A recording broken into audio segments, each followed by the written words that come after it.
Khác hoàn toàn so với cái việc là các bạn nhúng nước vào cái sợi cỏ pili nhé các bạn. Mình phải thực sự là nhìn nhận vấn đề rất là rõ ràng các bạn nhé. Đây là hình ảnh xá lợi tóc của Đức Phật ở trên một chiếc đĩa sứ hoàn toàn khô. Và xá lợi tóc của Đức Phật vẫn tự động di chuyển như bình thường, không hề có một giọt nước nào cả. Các bạn có thể quan sát lần đầu tiên được đặt chân đến ngôi chùa mà mình đã quan tâm và theo dõi rất là lâu rồi. Thì lúc này mình bất ngờ gặp được thầy Thích Trúc Thái Minh.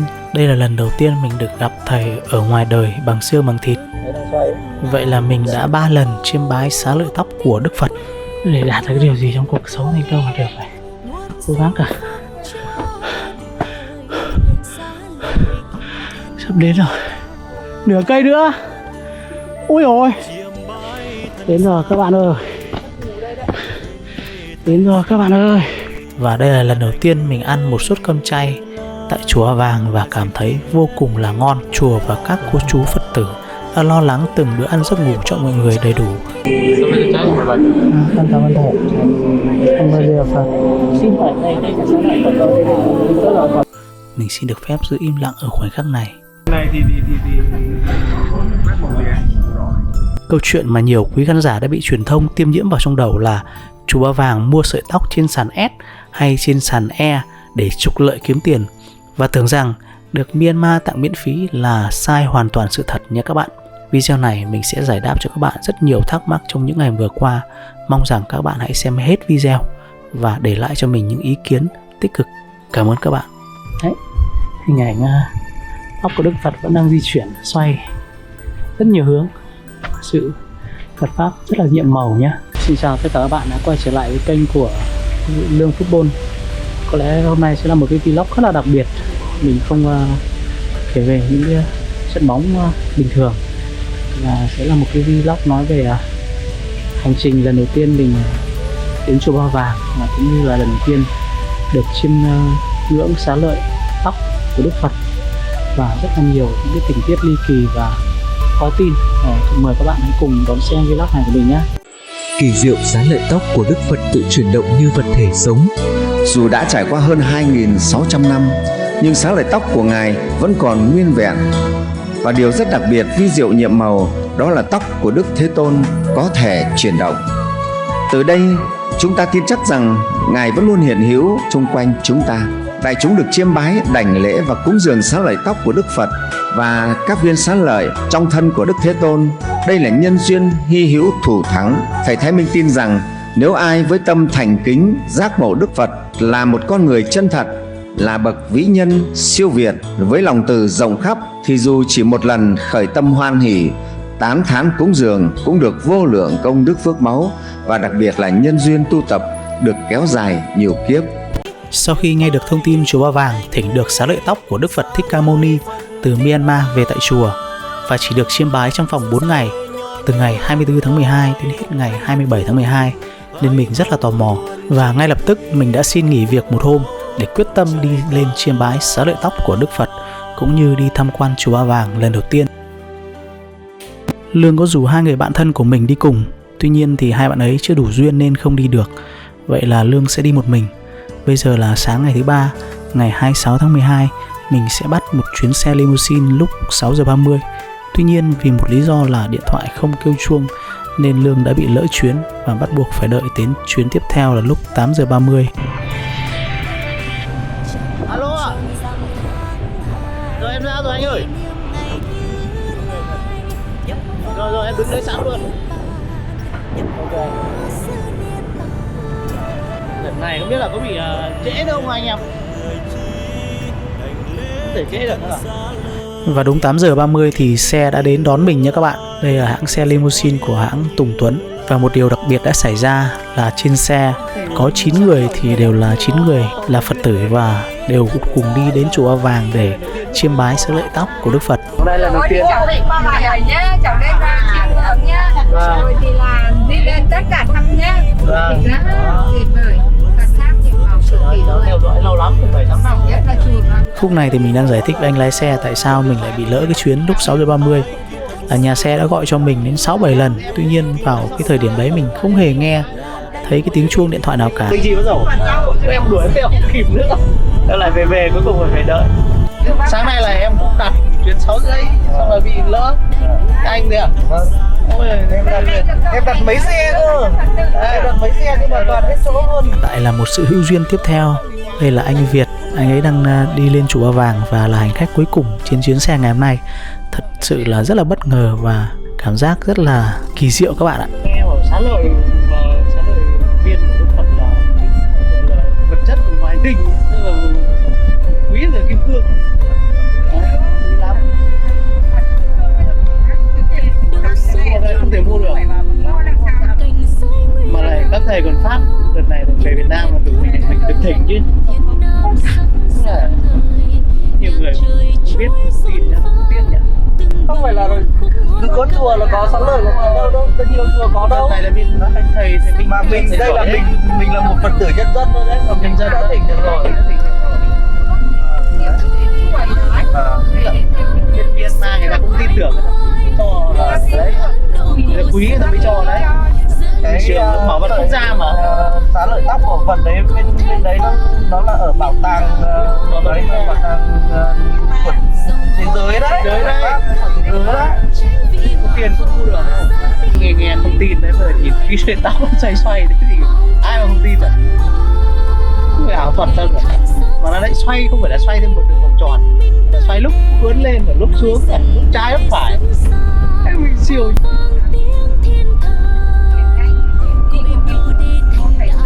Đúng rồi, anh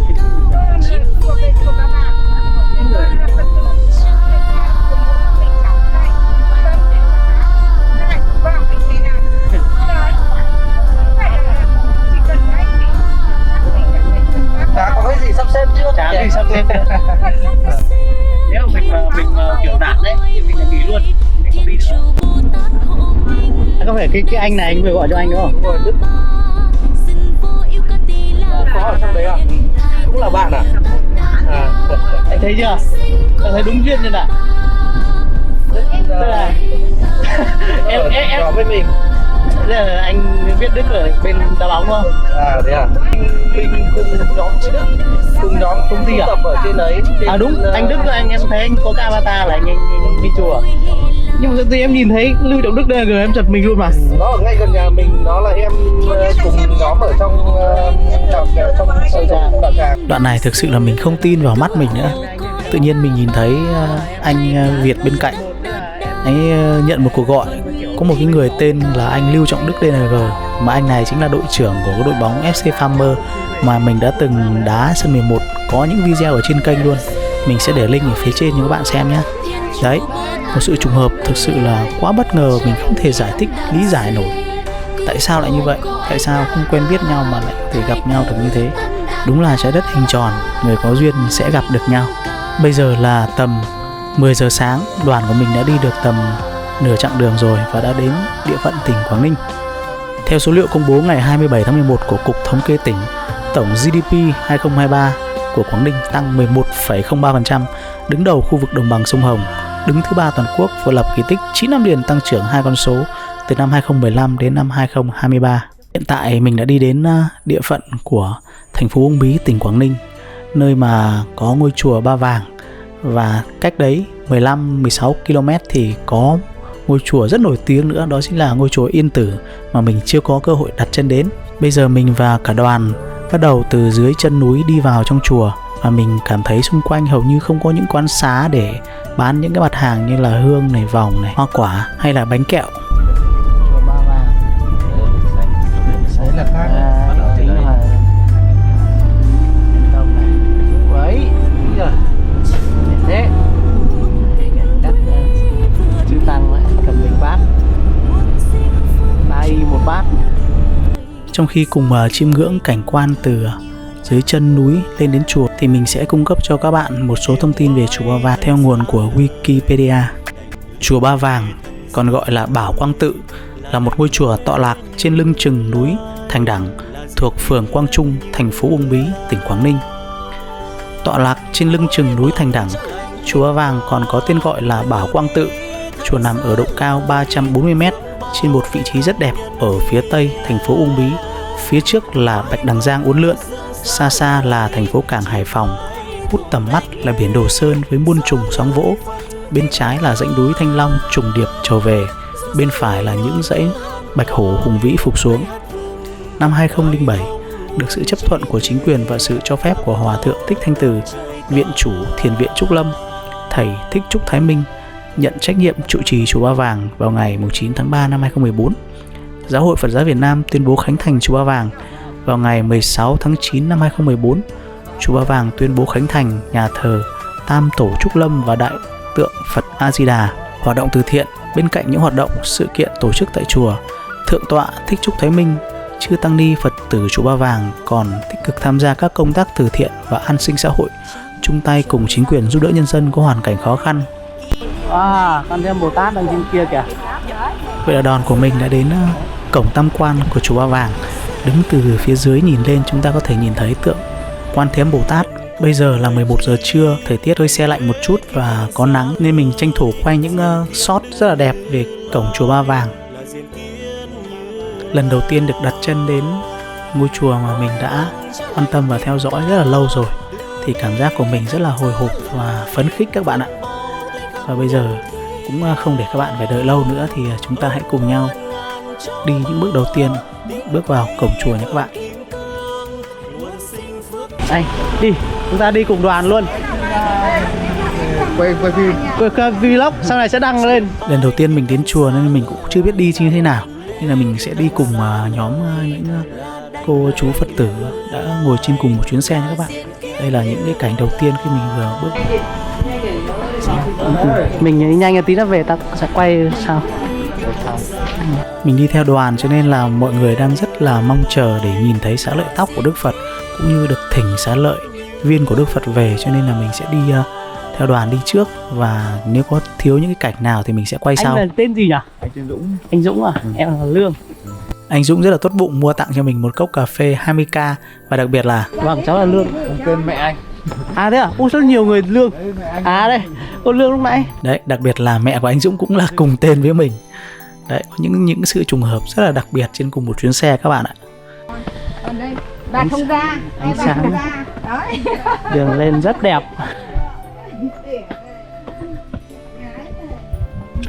Thầy vừa biết đến Phật pháp này là mẹ mừng cực kỳ luôn. Nói về cho con Nhung mà biết. Đường lên núi rất đẹp, sạch sẽ nhá. Biết rồi nhưng mà biết không nói cái năm. Wow, đấy rất đẹp và sạch sẽ mọi người ạ.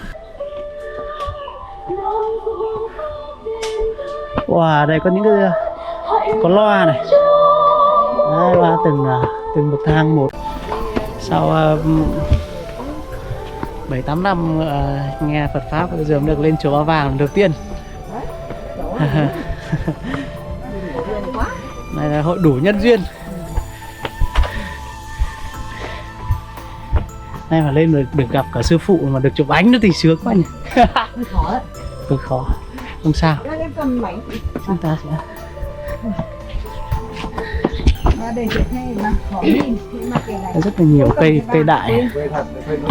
Cây đại. Ba thôi mà. Không nghe được. Giọng của thầy Thái Minh đấy. Sau khi ta nhập nước bà, tất cả những tinh hoặc tư tưởng. Thích nhỉ, vừa đi được vừa được nghe kinh. Phật tử rất đông.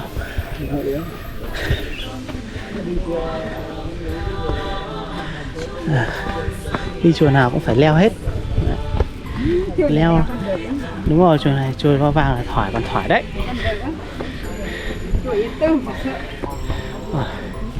Muốn đạt được cái đỉnh cao là phải lên cao, phải vất vả mới được. Đi lên.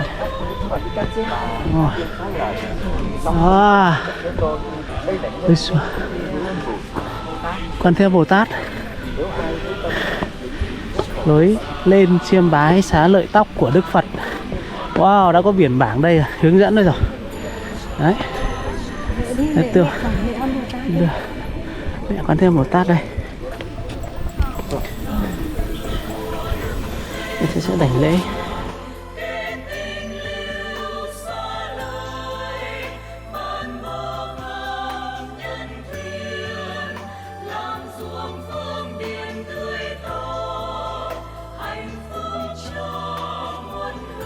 Sau khi đảnh lễ Quan Thế Âm Bồ Tát xong thì đoàn của chúng mình bắt đầu đi xuống. Và đầu tiên mình nhìn thấy đó là ngôi chùa Một Cột. Mình có nghe thông tin là ngôi chùa Một Cột này rất là linh thiêng đối với những cặp vợ chồng. Nếu mà có hiếm muộn con thì vào đây để cầu con trai con gái đều rất là linh nghiệm. Nếu có dịp các bạn ghé thăm qua chùa Ba Vàng thì hãy thử một lần đến đây nhé. Này A Nan, nếu thấy xá lợi của Như Lai, thời là thấy Phật là thấy Pháp, thấy Pháp là thấy Tăng là thấy... Nhìn tổng quan thì khuôn viên của chùa rất là rộng và đẹp. Cơ bản nhìn là rất là sạch sẽ các bạn ạ. Vì mình đang gấp rút đi theo đoàn cho nên là mình cũng chưa thể quay được toàn bộ khung cảnh của chùa. Trên chuyến xe thì mình tình cờ nghe được là hôm nay không những là chỉ chiêm bái xá lợi tóc của Đức Phật mà mình còn có cơ hội được thỉnh xá lợi của Phật. Và hình như chỉ còn đâu đó tầm 20.000 viên thôi. Cho nên là mình đang rất là vội để đi theo đoàn để lên chiêm bái xá lợi Phật để cho kịp giờ nha các bạn.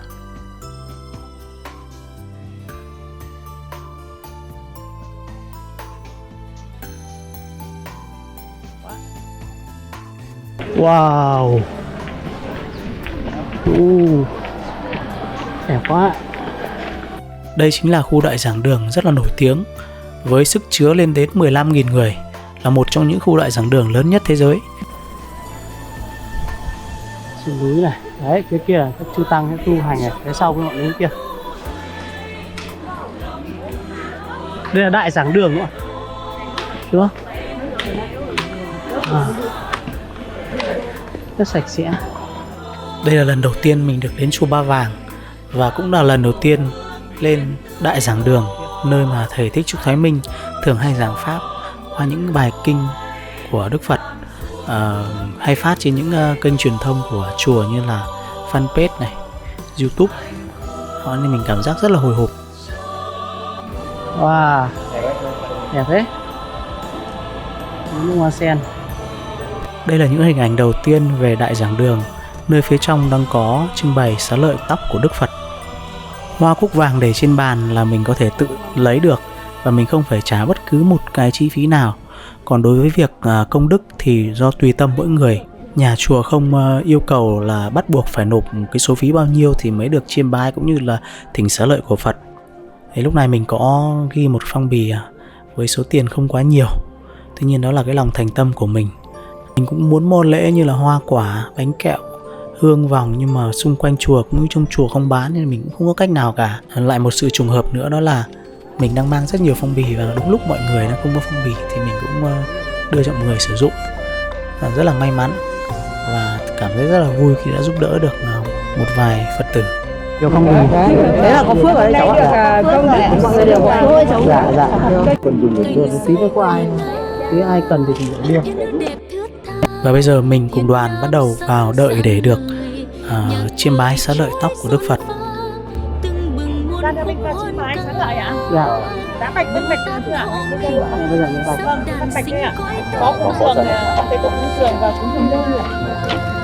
Được biết là vào ngày thứ hai, tức là ngày 25 tháng 12 thì rất đông những Phật tử đã đến chiêm bái xá lợi cũng như đã được thỉnh được xá lợi của Đức Phật. Thì hôm nay đến lượt mình đi thì cảm thấy cũng không quá đông và rất là thoải mái, và đã được những bạn Phật tử hướng dẫn rất chi tiết các bước văn bạch để cúng dường vật phẩm tịnh tài để thỉnh xá lợi Phật.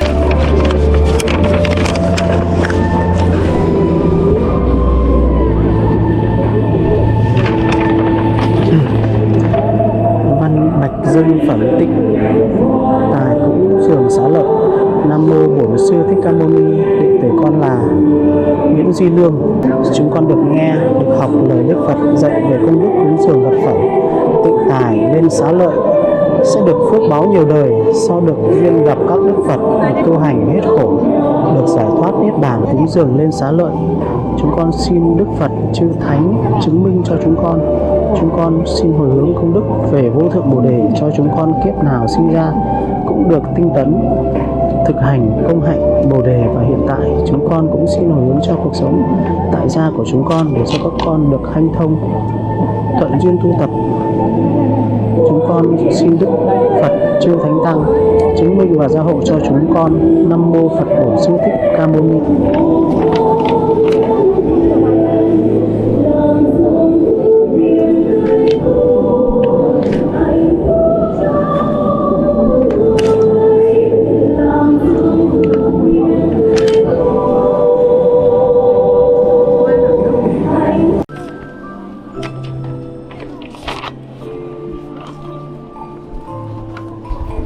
Sau ngày 27, Chư Tăng Myanmar sẽ cung thỉnh Xá Lợi Tóc về lại Myanmar, cho nên chỉ còn hôm nay và ngày mai để quý Phật tử nhân dân có thể cùng chùa Ba Vàng, phường Quang Trung, thành phố Uông Bí, tỉnh Quảng Ninh về chùa chiêm bái và cảm nhận sự vi diệu của Phật pháp.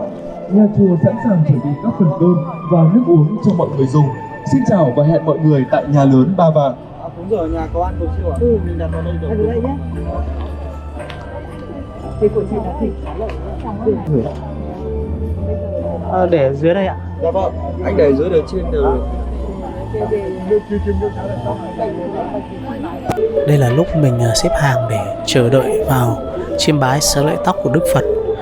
Những ngày qua thì có rất nhiều thông tin nói về việc là xá lợi tóc của Đức Phật tại chùa Ba Vàng là xá lợi tóc giả. Đó là một loại cỏ tên là cỏ pili. Và rất may là hôm đó mình có quay lại những cái góc nhìn thứ nhất về cái khoảnh khắc mình nhìn thấy cái sợi tóc này. Và thực chất là mình đã đi nhìn lại từ 2 đến 3 lần. Đây là lần đầu tiên mình nhìn thấy. Và ở lần đầu tiên này thì mình nhìn rõ ràng là sợi tóc chỉ di chuyển một chút thôi. Và nhìn ở bên ngoài thì sợi tóc cảm giác nó nhỏ hơn rất là nhiều so với cái trên những video các bạn được quay. Tại vì trên video là camera nó đã quay rất là sát và zoom rất là cận cảnh rồi. Sau khi chiêm bái xá lợi tóc của Đức Phật thì bây giờ sẽ là chiêm bái những xá lợi viên của Đức Phật.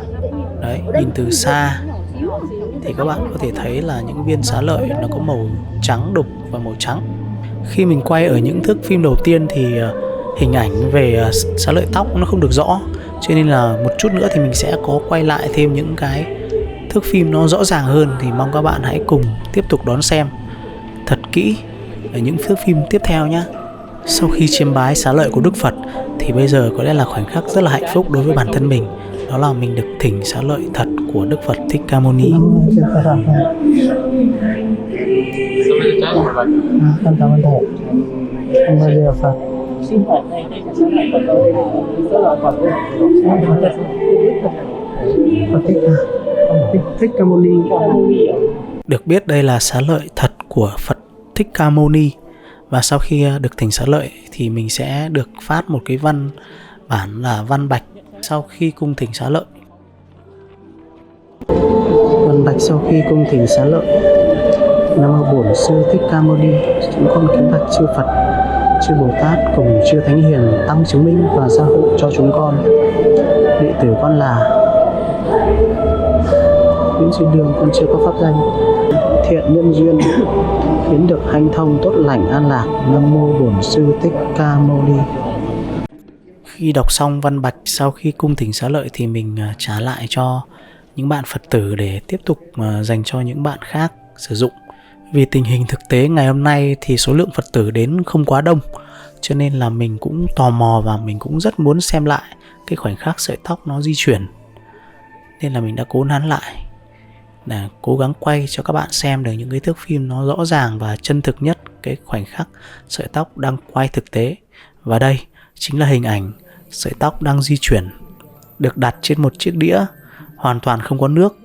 Như các bạn có thể nhìn thấy, sợi tóc sẽ tự động sẽ xoay với một mức độ lúc thì nhanh, lúc thì chậm, có những lúc thì dừng lại đột ngột. Đấy, nó sẽ, các bạn nhìn kỹ đi, nó sẽ khác hẳn so với cái sợi của các bạn gọi là sợi pili đấy ạ. Đây là hình ảnh được quay bằng máy quay của ban truyền thông tại chùa Ba Vàng, được truyền hình trực tiếp lên tất cả những cái màn hình ở trong chùa để tất cả Phật tử có thể cùng nhau quan sát. Mình ở ngay thực tế hiện trường nên mình có thể xác minh cái thông tin này là sự thật.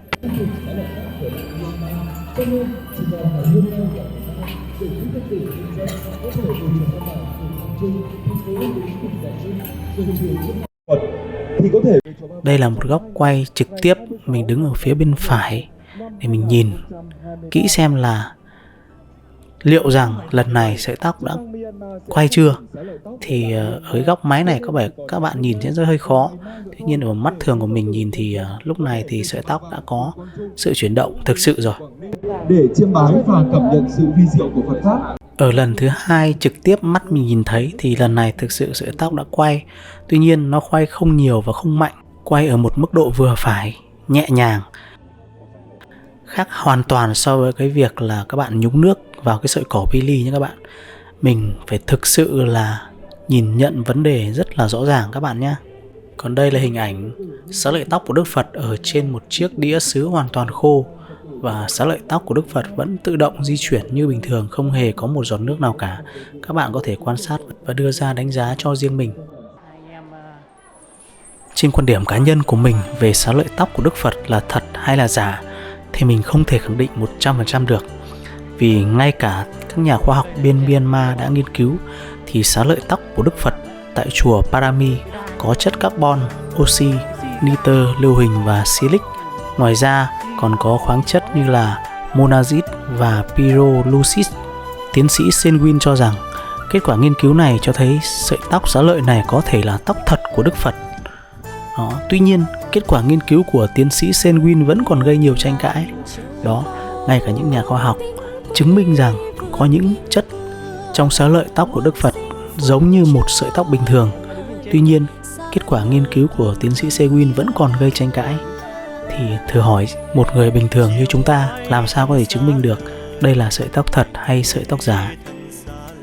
Tuy nhiên, đối với mình, có những thứ tích cực mình phải khẳng định rằng đó là khi nhìn thấy xá lợi tóc của Đức Phật thì lòng tin của các Phật tử đến cho đạo Phật sẽ ngày càng một tịnh tín hơn.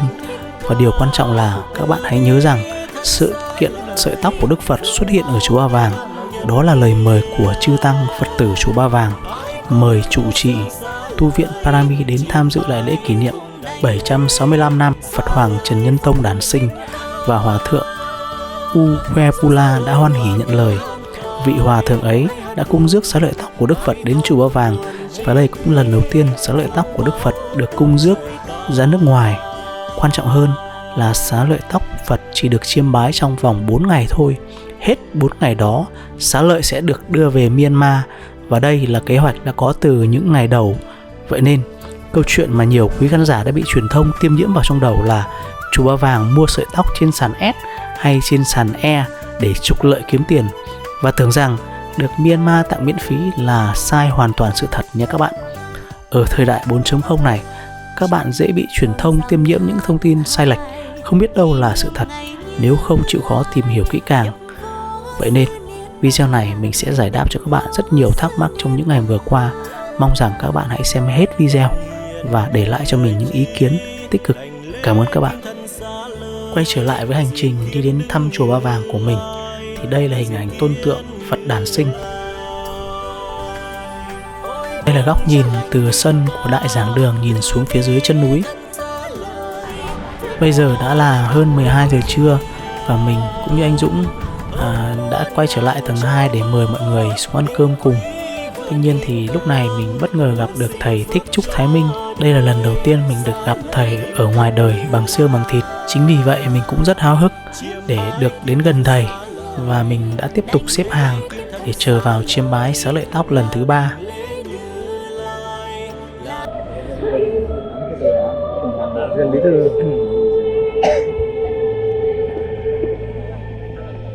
Ở lần này các bạn có thể nhìn rõ rằng sợi tóc đặt trên chiếc đĩa màu trắng hoàn toàn khô ráo và hiện tại cũng chưa quay, cho nên là sư thầy đã đặt lên chiếc cốc này, cắm trên này thì cũng ban đầu cũng chưa quay, và các bạn hãy xem tiếp, một chút nữa nó sẽ bắt đầu quay.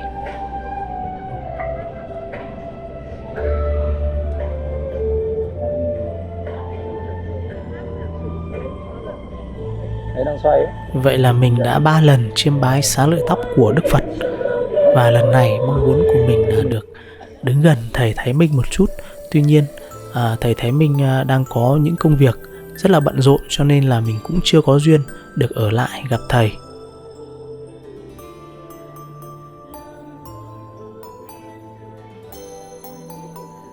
Mình cũng rất mong muốn ở những lần đến chùa Ba Vàng tiếp theo, mình sẽ có cơ hội được trực tiếp gặp thầy Thái Minh và được nghe thầy giảng pháp một lần.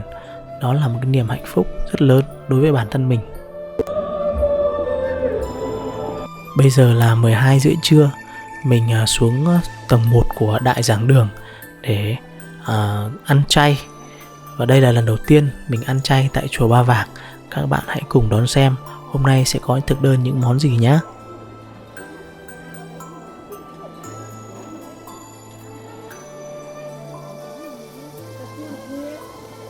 Ở đây có cả cơm thường và cơm rang. Mình thì mình thích cơm rang hơn, cho nên mình sẽ chọn ăn cơm rang nhé các bạn. Tiếp theo đây là món củ cải nhé các bạn. Mình cũng lấy khá là nhiều vì mình rất thích món này. Ở đây có cả rau bắp cải và đậu om chuối. Đấy, mình thì mình thích ăn món đậu om chuối này hơn.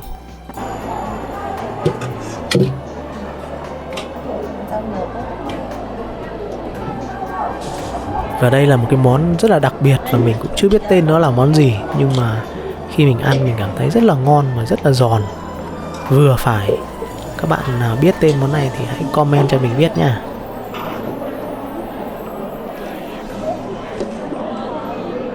Tiếp theo là món lạc rang, không thể thiếu được rồi khi mình ăn chay. Và mình sẽ chan một chút nước tương, ăn cho nó vừa. Mình sẽ cố gắng lấy làm sao cho nó vừa phải, không quá nhiều cũng như không quá ít. Ở ngoài đây thì có cả phục vụ cả bưởi này, giấy ăn, tăm, thìa. Ở đây không có đũa nha mọi người. Và chúng ta sẽ cầm một bát canh được múc sẵn. Đây là khẩu phần ăn buổi trưa ngày hôm nay của mình.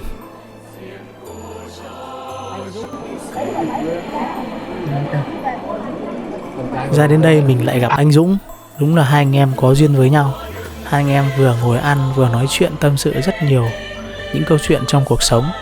Và đây là lần đầu tiên mình ăn một suất cơm chay tại chùa Ba Vàng và cảm thấy vô cùng là ngon và đầy đủ chất.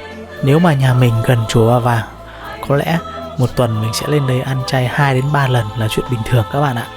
Sau khi ăn xong bữa trưa thì mình cũng chào tạm biệt anh Dũng cũng như là các bác, các cô, các chú ở đoàn. Và mình sẽ tiếp tục hành trình đi khám phá chùa Ba Vàng để kịp giờ trong ngày hôm nay.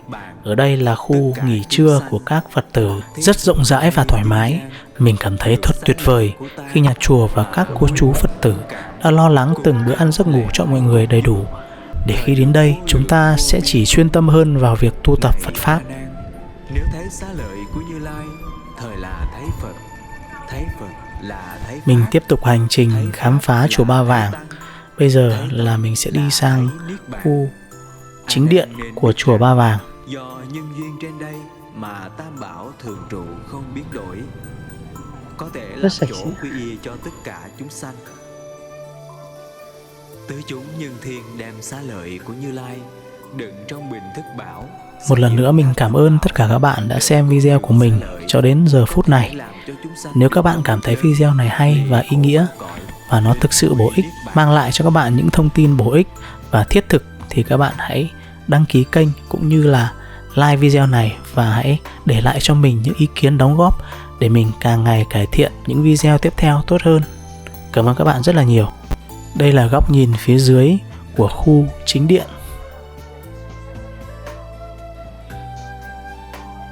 Đây là 9 bức tượng La Hán.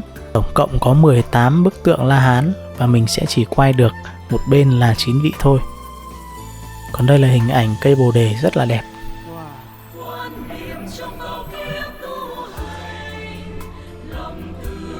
Tiếp theo đây là mặt phía trong của cổng chính điện.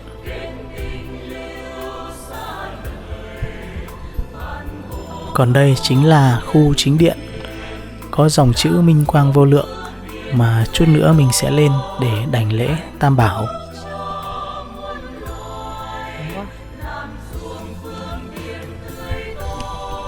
Kính mừng 765 năm Phật Hoàng Trần Nhân Tông đàn sinh, thành đẳng non thiêng chánh pháp lưu truyền. Đấy, hình ảnh óc của Đức Phật vẫn đang di chuyển xoay rất nhiều hướng. Sự Phật pháp rất là nhiệm màu nhé. Đây là mặt trước của cổng chính điện, có dòng chữ kính mừng 765 năm Phật Hoàng Trần Nhân Tông đản sinh.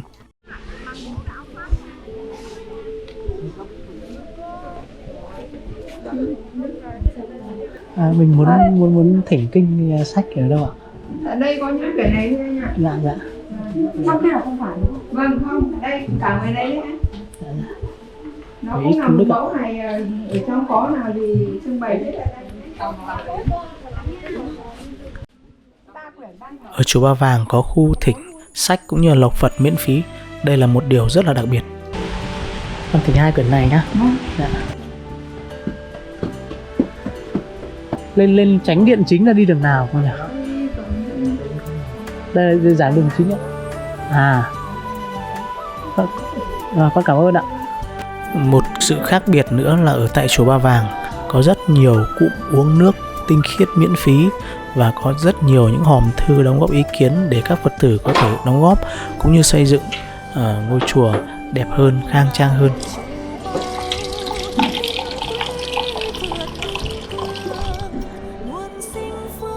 Bây giờ mình bắt đầu bước lên tòa chính điện, được mệnh danh là tòa chính điện lớn nhất Đông Dương. Chính điện có diện tích hơn 3.500 m², được xây dựng theo lối kiến trúc cổ truyền của Việt Nam, kết hợp các yếu tố hiện đại. Tòa điện được chia làm 3 gian, mái lợp ngói đỏ, tường sơn vàng. Cửa chính của chính điện được làm bằng gỗ lim, chạm khắc tinh xảo. Phía trên cửa chính là bức hoành phi Nam Mô Đại Hùng Bảo Điện được viết bằng chữ Hán. Bên trong chính điện là nơi thờ Phật, nhiều pho tượng Phật lớn được đặt trên bệ cao. Pho tượng Phật lớn nhất trong chính điện là tượng Phật Thích Ca Mâu Ni, cao 36 m, nặng 120 tấn.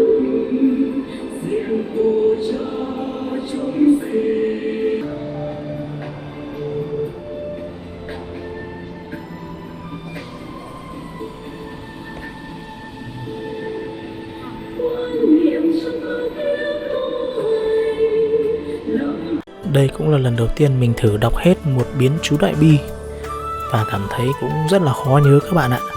Vậy nên có những câu chuyện về bé Tường Lam 4 tuổi mà đã thuộc lầu kinh kệ thì thực sự đó là một cái câu chuyện rất là đặc biệt.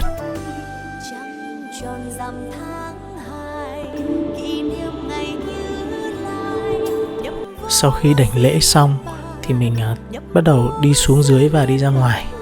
Mình bắt đầu đi lên phía trên này. Thì thực ra thì mình đi cũng không có bản đồ gì cả, đi đến đâu thì hỏi lên đấy các bạn ạ. Bây giờ mình sẽ đi đến phần giữa sân này và mình gặp một cây rất là đẹp. Đây là một cây bồ đề của giáo sư tiến sĩ Hoàng Quang Thuận trồng lưu niệm. Mình đặc biệt rất thích những cây bồ đề như thế này các bạn ạ.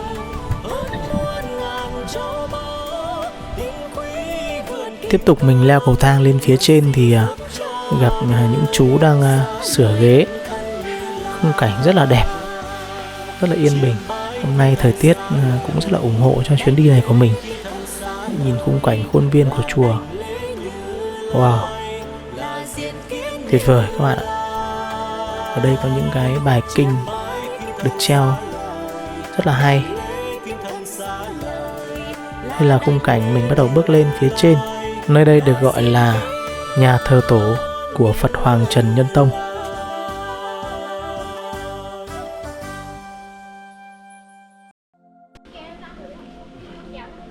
Đó có Lộc An Hòa Vui. Nhà thờ tổ Phật Hoàng Trần Nhân Tông là một công trình kiến trúc tôn giáo đặc sắc nằm trong khuôn viên chùa Ba Vàng, thuộc phường Quang Trung, thành phố Uông Bí, tỉnh Quảng Ninh. Nhà thờ được xây dựng vào năm 2015 nhân dịp kỷ niệm 710 năm ngày Phật Hoàng Trần Nhân Tông nhập Niết Bàn.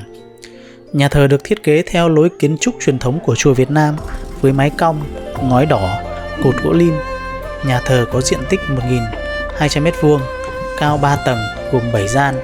Tầng 1 là nơi thờ Phật, tầng 2 là nơi thờ Tổ sư Thích Đạo Hạnh và tầng 3 là nơi thờ Phật Hoàng Trần Nhân Tông. Tượng Phật Hoàng Trần Nhân Tông được đặt ở chính giữa nhà thờ, cao 6 m, được đúc bằng đồng nguyên khối. Tượng Phật được tạo theo tư thế ngồi kiết già, gương mặt từ bi và uy nghiêm. Nhà thờ Tổ Phật Hoàng Trần Nhân Tông có ý nghĩa quan trọng đối với Phật giáo Việt Nam. Đây là nơi thờ phụng một vị Phật Hoàng, người có công lớn trong việc truyền bá Phật giáo vào Việt Nam. Nhà thờ cũng là nơi giáo dục cho các thế hệ Phật tử về cuộc đời sự nghiệp của Phật Hoàng Trần Nhân Tông, một tấm gương sáng về đạo đức, trí tuệ và lòng yêu nước. Ở phía dưới tầng 1 thì mình có vào tham quan. Chỗ này là nơi thờ phụng những vị anh hùng liệt sĩ của dân tộc. Rất là đẹp, khang trang các bạn ạ. Ở bên ngoài nhà thờ Tổ thì có những bức tranh, những câu chuyện kể về cuộc đời của Phật Hoàng Trần Nhân Tông từ thuở thiếu thời cho đến khi Ngài rời bỏ ngai vàng xuất gia công đức. Sự nghiệp tiếp tăng và xây dựng tiếp nối pháp hạnh đầu đà. Con đường vừa xuất thế vừa nhập thế. Những câu thơ thiền của Phật Hoàng Trần Nhân Tông. Đây là những bức tranh của câu lạc bộ tuổi trẻ Chùa Ba Vàng đối với vua Trần Nhân Tông. Rất là đẹp.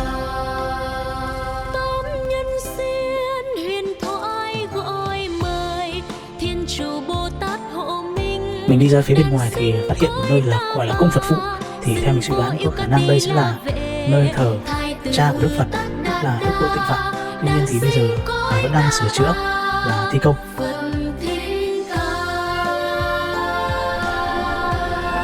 Đây là khu vực nội trú nhá. Nội trú của các sư chư tăng chư ni.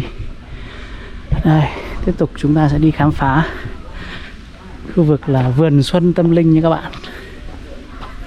Rất là sạch sẽ trên chùa. Một cảm giác thực sự là nhẹ nhàng. Khu vực núi linh thiêng. Wow. Sẽ đi thử lên con đường này cho mọi người. Đi thử xem nào. Trên đây có gì nào. Xin mời các bạn hãy cùng đi theo mình để lên chiêm bái cây Bồ Đề cũng như tượng của Đức Phật Thích Ca Mâu Ni ở phía trên đỉnh núi Chùa Ba Vàng cùng mình nhé. Đầu tiên mình lên chùa thì cũng không biết là đường này là sẽ đi đâu, hay là đây là nơi của các chư tăng tu tập không. Rất đẹp mọi người ạ. Cao thế, dốc thế. Đường đẹp quá mọi người ạ. Đường rất đẹp.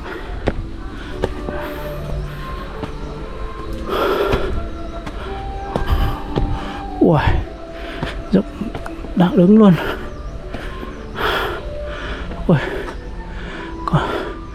Con đường linh thiêng. Hôm nay là một ngày mình phải dậy sớm từ 5 giờ sáng và buổi trưa mình cũng không được ngủ trưa, cho nên là đến bây giờ người khá là mỏi rồi. Đường này mà các sư hay phải đi liên tục, ngày nào cũng đi này thì mệt lắm nhỉ. Quý khách không thì khả mắt nữa. Ôi ôi, đi tí mà đã thở rồi mọi người ạ. Ui cao thế.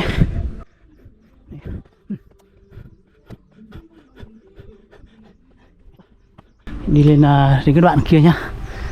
Kia mà nếu mà không vẫn còn lên tiếp này chắc là mình phải quay lại thôi, tại vì mình cũng nhiều chỗ chưa đi được.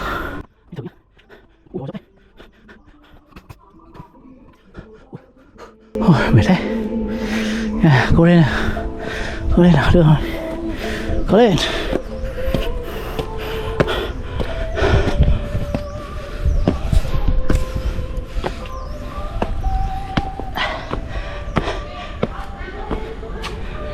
Nghe tiếng người. Nghe tiếng người.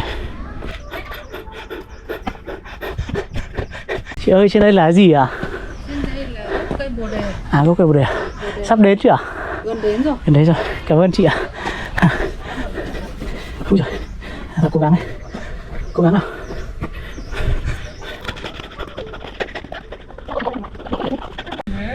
Đá bóng khỏe thế mà. Leo tí là thở ra hơi rồi. Lúc này trong lòng mình lại nghĩ đến cái bài thơ mà Ra tù tập leo núi của Bác Hồ. Rất là hay. Khi mà con người ta ở trong những cái hoàn cảnh khó khăn thì hãy cố gắng thử tập leo núi đi, vừa tăng sức khỏe vừa tăng cái ý chí cho bản thân mình. Ôi dồi ôi, sắp đến mà vẫn còn cao thế. Vẫn còn cao lắm. Phía trên bảo là gần đến rồi để thúc đẩy tinh thần của mình thôi. Đấy. Leo lại nhớ cái đợt này năm kia leo chùa Hương các bạn.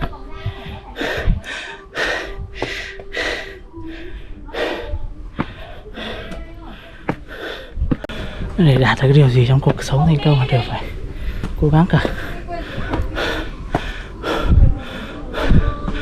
Sắp đến rồi.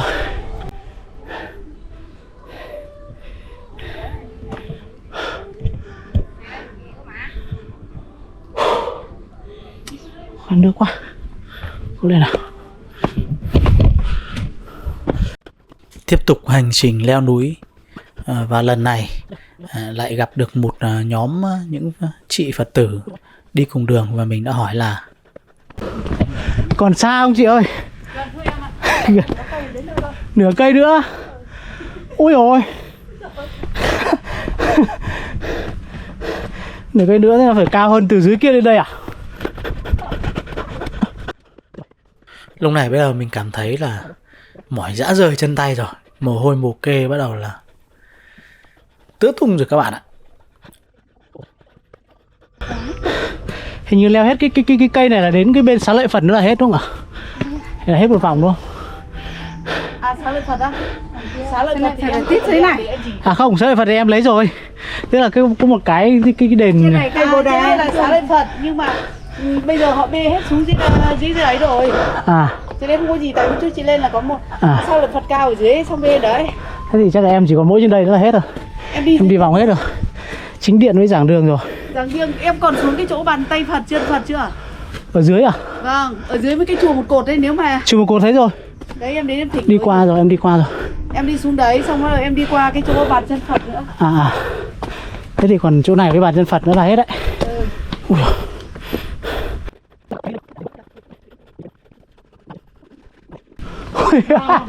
Đó. Bây giờ thì được thuốc không lâu. Sợ về không kịp giờ thôi chứ còn 4 giờ mà em thoải mái kịp. Em 5 giờ cơ. Xe đến đón. À thế không lo.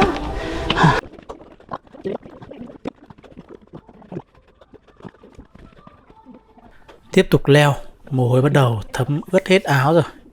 Đây là những bậc thang gọi là gần như là cuối cùng trước khi đến được cây Bồ Đề. Lúc này thì cảm giác rất là khát nước.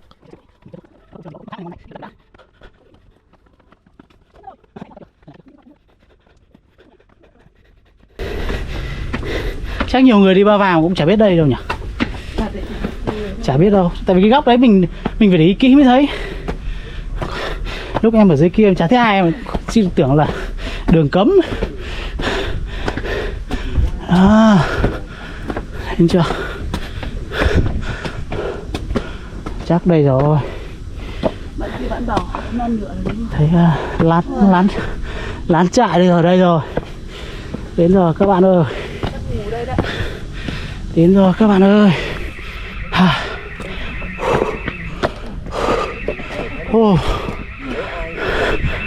Cây Bồ Đề đây rồi. Đây rồi các bạn ơi. Hãy kiên trì cũng đến. Không được bỏ cuộc. Và sau khoảng tầm 15 đến 20 phút leo liên tục thì cuối cùng mình đã lên được tới cội cây Bồ Đề phía trên đỉnh núi. Và việc đầu tiên là mình phải uống một ngụm nước đã. Khát quá. Nước trên núi này dẫn lên rất là vất vả nha các bạn. Nên là dù một ít cũng là rất là quý báu.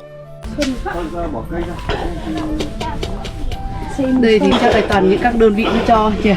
Kéo lên đây cũng vất vả ấy.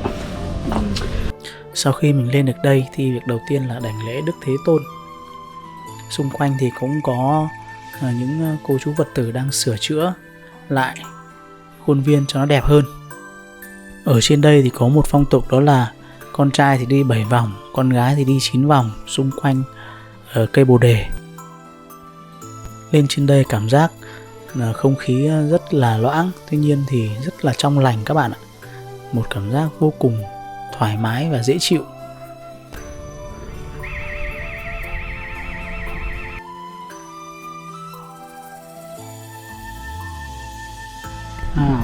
Phía xa kia là còn cao hơn. Đây nhìn.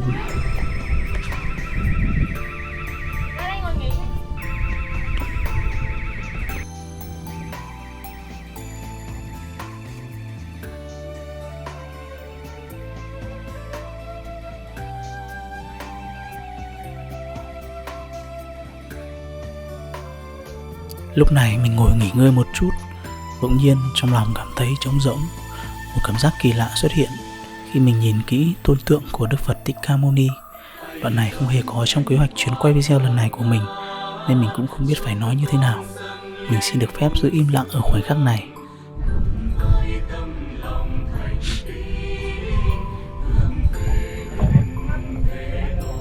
Này thì quét một ngày.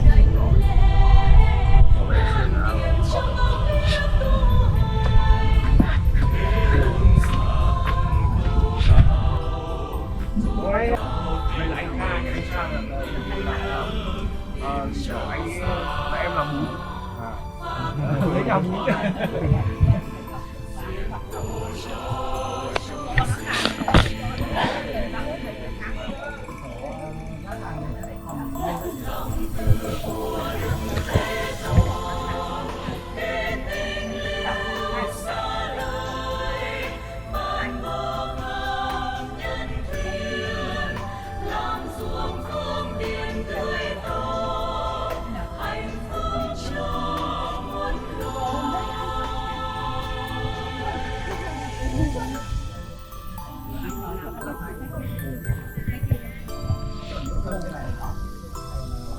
Phật bảo A Nan cùng đại chúng. Sau khoảng thời gian ngồi nghỉ để tâm hồn được lắng lại thì bây giờ là 3 giờ 10 phút chiều. Mình bắt đầu từ trên núi đi xuống. Chào tạm biệt nơi đây. Hẹn gặp lại ở một ngày gần nhất. Mình biết rằng sau video này có thể các bạn sẽ nói là ông Lương này ông diễn khóc hay gì hay thế. Thì mình cũng chỉ biết nói là đó là cảm xúc thật của mình. Còn tin hay không là ở tùy các bạn. Đối với những vấn đề về niềm tin trong tâm linh thì không ai có thể ép buộc bạn được.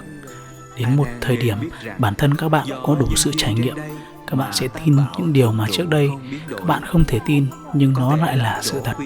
Còn bây giờ hãy cùng mình tiếp tục với cuộc hành trình đi đến nơi có dấu ấn bàn chân Phật tại chùa Ba Vàng nhé. Đựng trong bình thức bảo, xây dựng tháp thức bảo. Mình có ghé thăm qua vườn xuân tâm linh. Ở nơi đây là có phần tháp để chiêm bái xá lợi của Phật.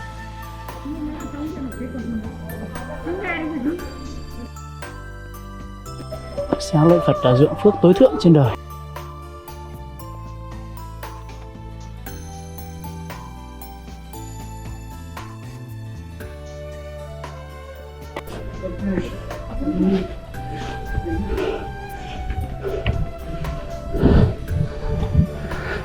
Xá lợi trong là ngài A Mậu Đô Đà. Phật Từ từ đúng giờ nhá.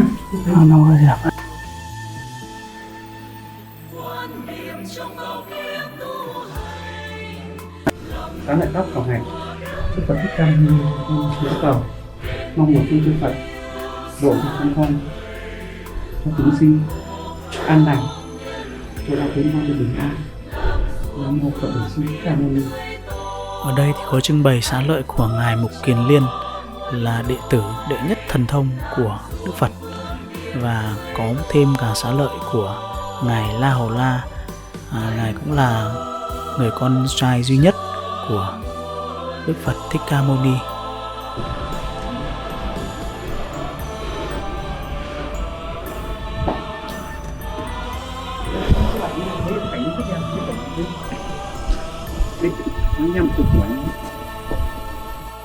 Lúc này là khi mình bắt đầu trở về thì đi xuống xe thì có các vị đạo hữu ở đây nhờ mình chụp zoom cho một bức ảnh thì mình cũng hoan hỉ giúp đỡ. 1, 2, 3 rồi, quá đẹp luôn, tuyệt vời. Dạ vâng, cảm ơn Diệu Phật nhé. Kìa nhìn xem lại có đẹp không ạ? Thấy bức hình đầu tiên khá đẹp nên là các Phật tử lại nhờ mình chụp zoom thêm một bước nữa thì mình cũng ở lại chụp thêm một bước nữa. Hoan hỉ quá, cảm ơn nhá. Đấy. Khi mà gặp cháu chụp cho cả nhà rồi nhá. Cảm ơn cháu nhá. Cảm ơn ạ. Thật hữu duyên là hôm nay mình đã giúp đỡ được rất nhiều những Phật tử và những đạo hữu trong chuyến đi lên chùa Ba Vàng, và mình đã lưu giữ rất nhiều những cái cảnh đẹp. Cảm giác giúp đỡ được nhiều người thì rất là thoải mái và vui các bạn ạ. Bây giờ sẽ là lúc mình đi xuống bến xe để kịp giờ xe limousine đến đón các bạn nhé. Wow, chỗ này đẹp thế.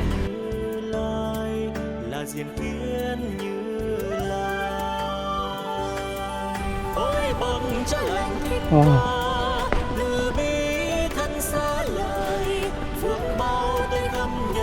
Đẹp quá, chỗ này mà ngồi thiền rất tuyệt vời.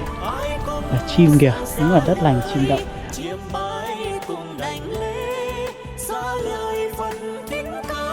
Tôi đã dấu ấn vàng xuân Phật.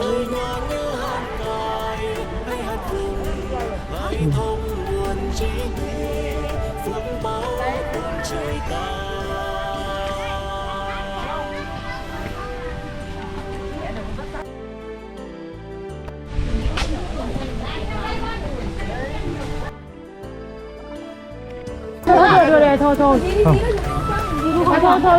thôi người ta mắng thật đấy ha.